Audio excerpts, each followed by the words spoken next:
Thanks for coming, Phoenix. Well, the reason I asked you to meet me here, Phoenix, is because I wanted to properly thank you. Um, ahem.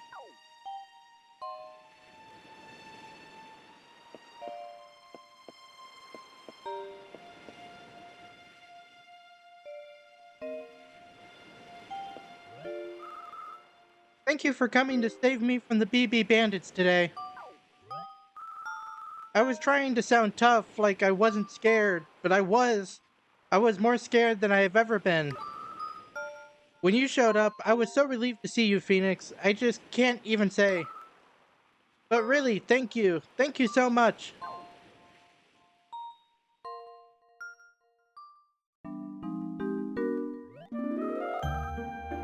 It's funny when I think about it, Phoenix. You've helped me so many times now.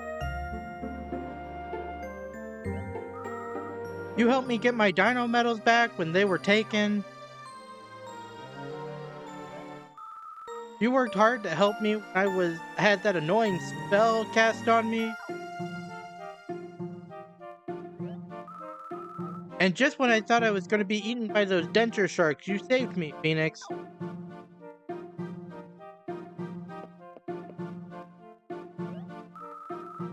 With all the trouble I've caused you, you must really hate me by now, huh?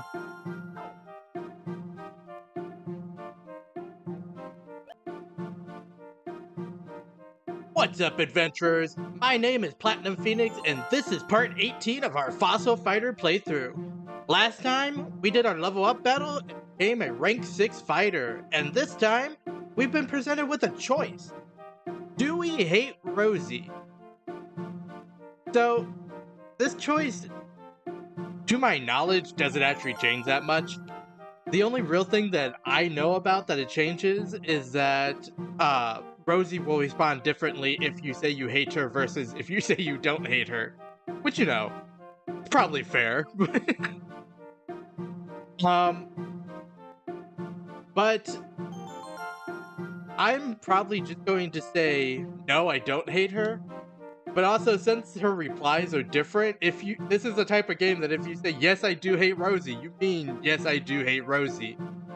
But I'm going for the quote-unquote better route of saying, no, I don't hate Rosie.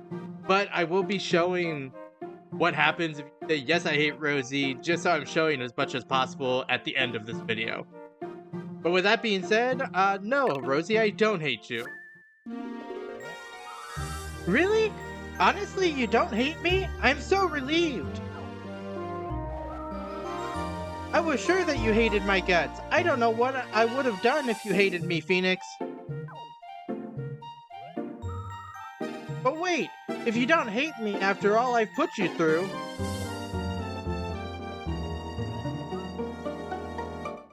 Not Taheen. You can't make me Rosie. Phoenix, do you like me a little bit? You like me a little bit, don't you? But that's so great. I like you too, Phoenix. God damn you, Rosie, I'm not Taheen. I'm just joking. Come on, have a sense of humor.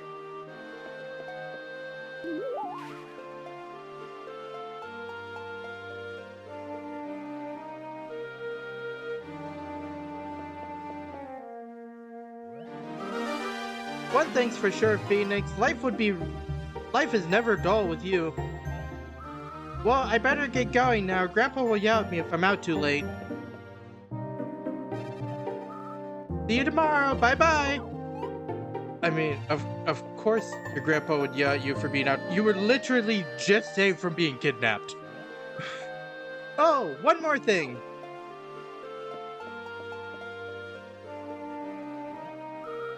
This is the thank you for today.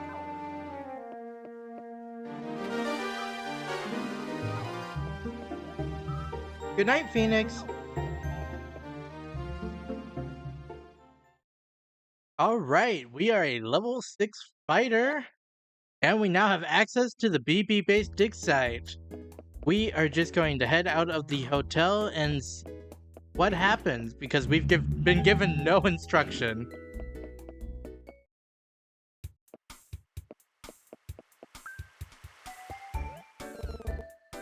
Hey you, I heard you made it to level 6. Congrats, I guess. Sorry if I don't seem happy for you, but it's just a bummer you'll never make it to Master Fighter. That's all. Yeah, your career is about to run into a brick wall called Sorehead. Sorehead's the last level master, a mysterious max fighter who never ever loses, ever.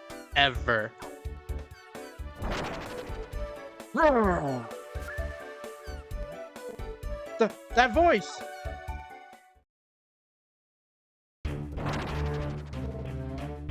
Oh, it is myself, Sorehead! You made it past the chumps, punk, but you're in the big leagues now and your mama ain't here. When I get you in Fossil Stadium, my Vivasaurs will teach you new ways and places to feel pain. I'll steamroll you like a bulldozer. Roar!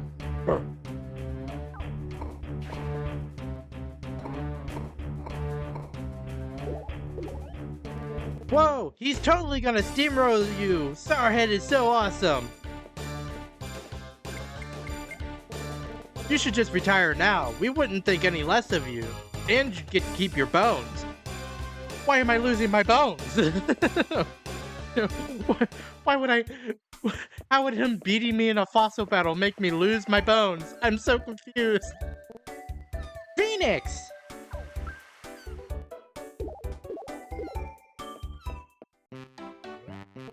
There's a favor I'd like to ask of you. I've been examining those markings on those 3 tacky idols, and it looks like there should be one more. So while you're out looking for fossils, would you also keep an eye out for one more idol? Since you found 3 of them already, I figured if there's anyone I can count on, it's you. Sure, I'll search for it. Thank you. Okay, let me see your sonar system. I'm going to install a chip that will make it detach idols.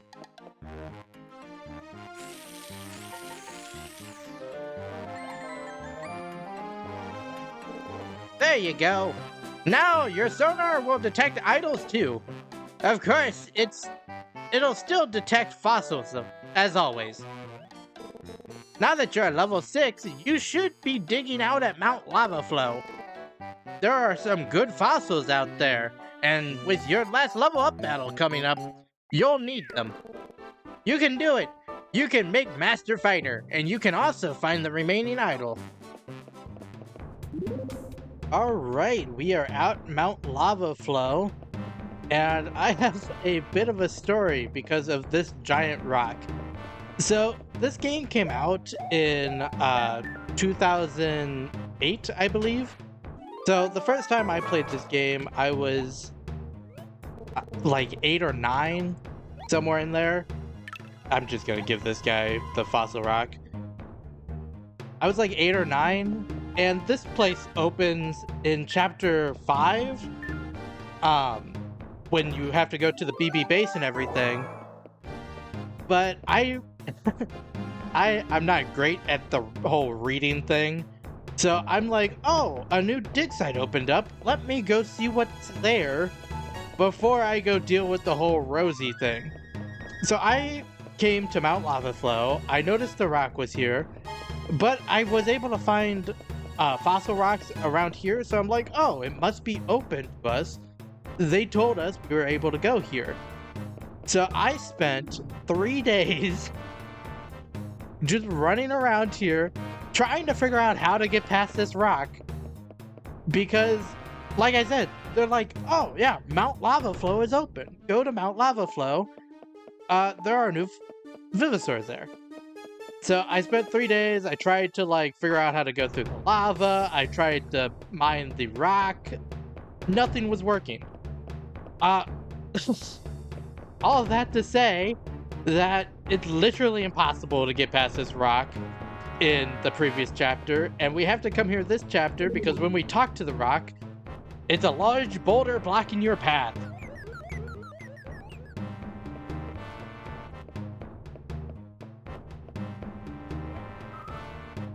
Is something wrong?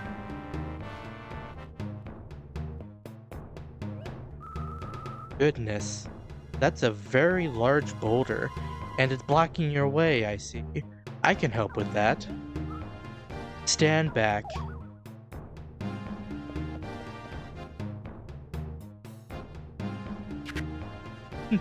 And the solution to the rock is to wait a chapter after the dig site opens and for Duna to have a gun.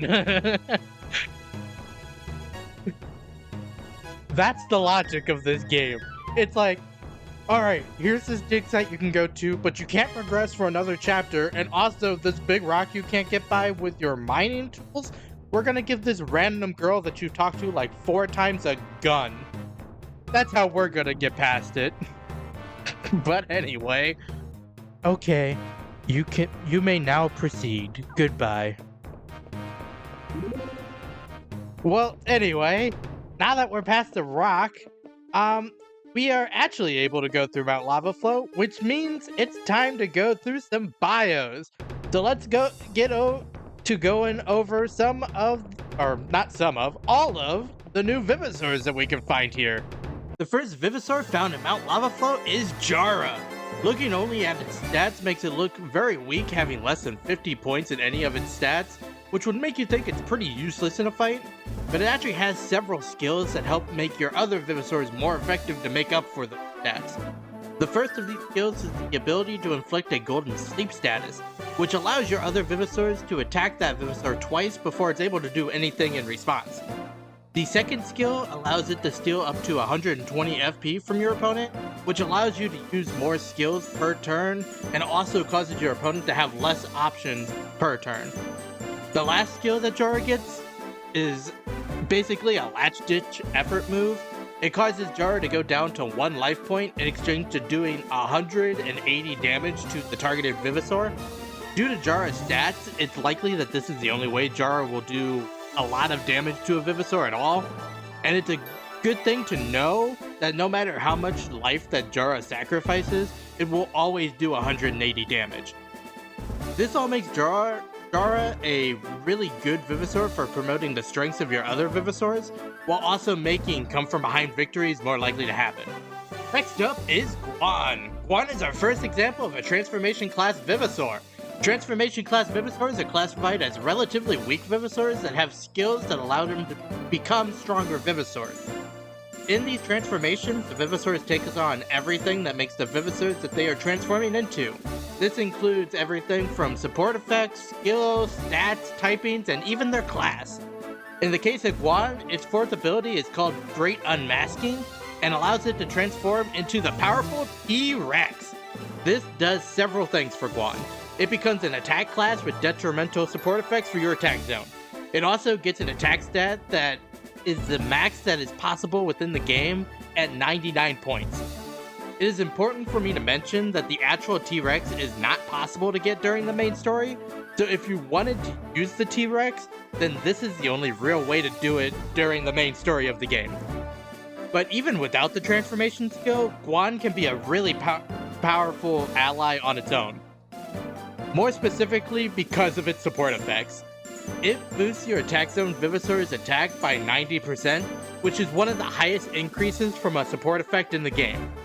So if you plan to use Guan on your team, the way I would use it is by having it play as like a support class Vivosaur while it's a Guan, and in a desperate circumstance, you can switch it into the attack zone and transform, just wreaking havoc with the T-Rex. After Guan is Yango. The best way I can describe Yango is a fire-type Kentro with a few key differences. One of the differences is that it gets an extra 10% to both its defense and evasion support effects for your attack zone. Another difference is that Yango gets an Excite skill, rather than the Confuse skill that Kentro gets. And while their stats are almost exactly the same, only really being off by 1 or 2 points in each of the stats, Yango actually has a significantly lower life point total. Since I recommended Kentro, it only really makes sense that I also recommend Yango. Just keep in mind the differences and the strength of massively increasing your own other Venusaur's defense. Next up is Tro. Tro is an all-around class Venusaur that has some amazing support effects that raise your attack zone Venusaur stats by 40% each. This alone makes many attack class Venusaurs monsters when paired with it.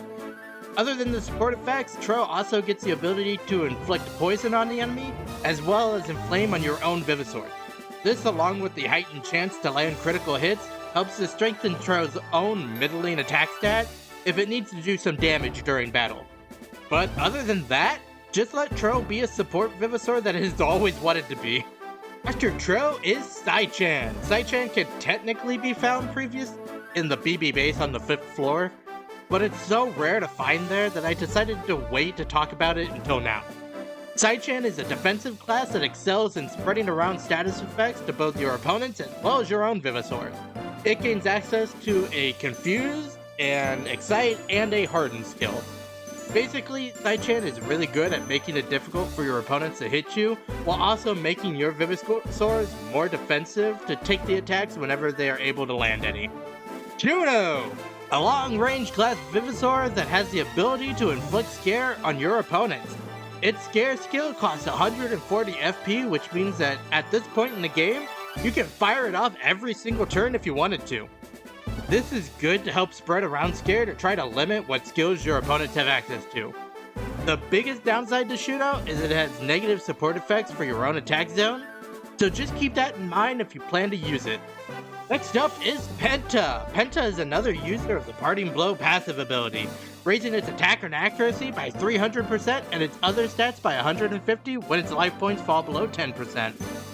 Other than this, Penta also gets access to an Excite skill, which helps make other Venusaurs easier to revenge kill if they knock Penta down to its Parting Blow level. Sacrifice also allows Penta to give life points back to its allies in exchange for sending its own life points to 1. All of these things help Penta support other Venusaurs until it's needed to fight back in tough situations. After Penta is Amargo. Amargo is a user of the power scale abilities that allows it to take all of your own FP and all of your opponent's FP and split the total between the players evenly.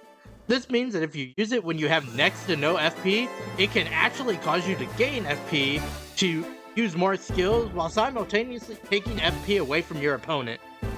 Amargo, similarly to Shuno, gets a scare skill that you can use constantly to pressure your opponent. Along the same line, Amargo actually has negative support effects, so keep that in mind and use Amargo for messing with the FP levels of your opponent after defeating one of their Venusaurs. And the final Venusaur found in the volcano is Aineo. Aineo is another user of the Parting Blow passive that increases its attack and accuracy by 200% and its other stats by 100% when under 10% of its life. But its real claim to fame is that it has the support effects that halves the opponent's evasion. This paired with another Venusaur that has a high critical hit chance can be a lethal combo. This doesn't even mention that Aineo gets access to an Inflame skill to raise the attack stat of a Venusaur to make the combo even more deadly. Right, now that all the bios are done, let's head back up in, or not back up, into this chamber. And there's another rock. Alright. There's another rock blocking our way. Do not help.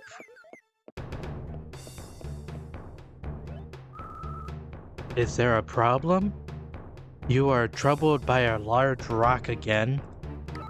Perhaps in the future you should not travel in places with so many giant rocks. No. But I will destroy it for you nevertheless.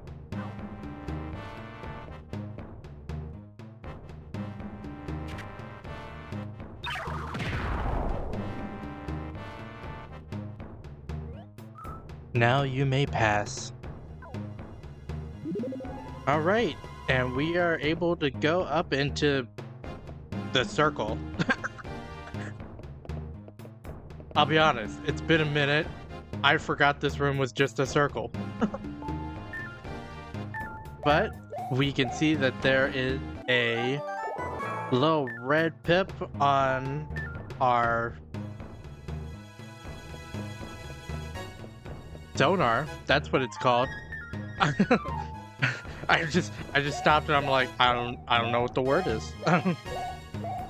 But we dig here and what do we find? You got a tacky idol. Look, Duna, look how small it is. Of course it's the last one that's tiny and that we would actually be able to carry. Excellent. Well done. I will take the idol now, thank you. Please hand it over.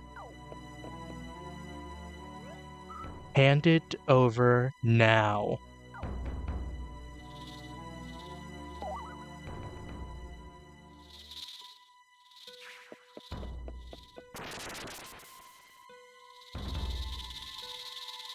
Oh my god, Zelda evolved into a dinosaur!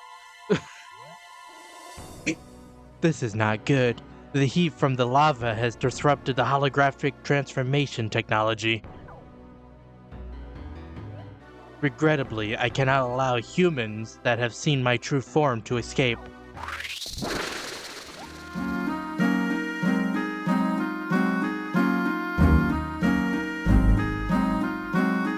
Duna is a rank 6 all-around class Venusaur.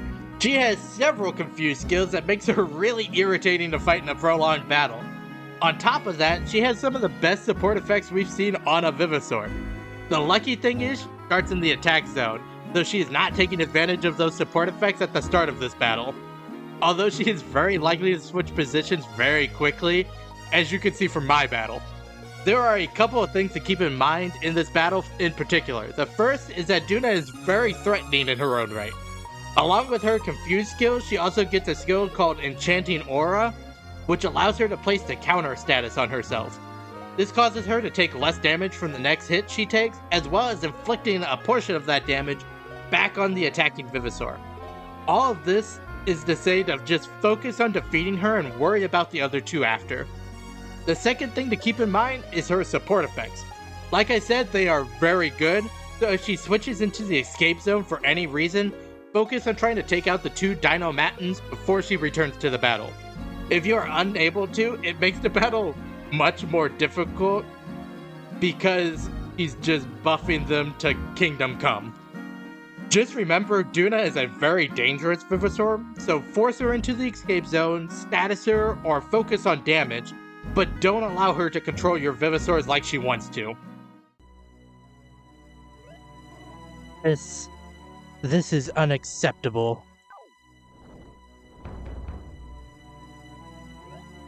What? An earthquake?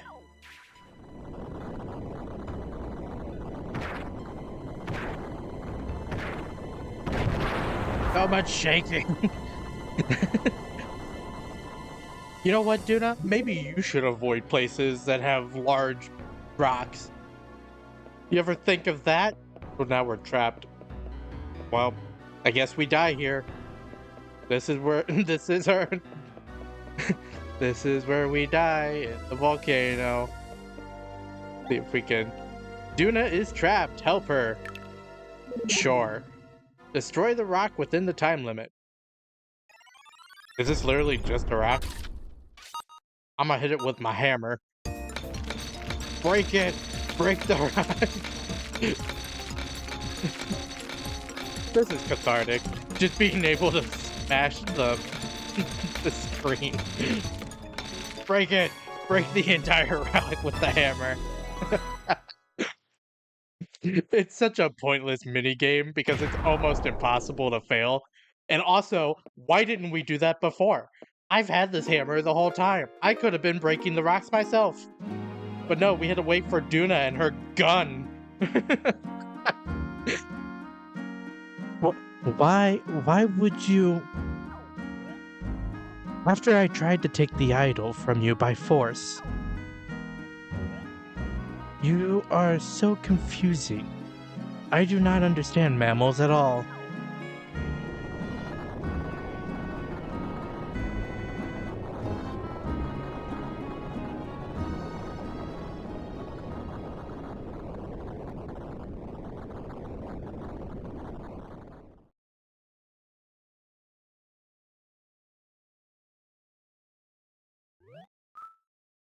Phoenix!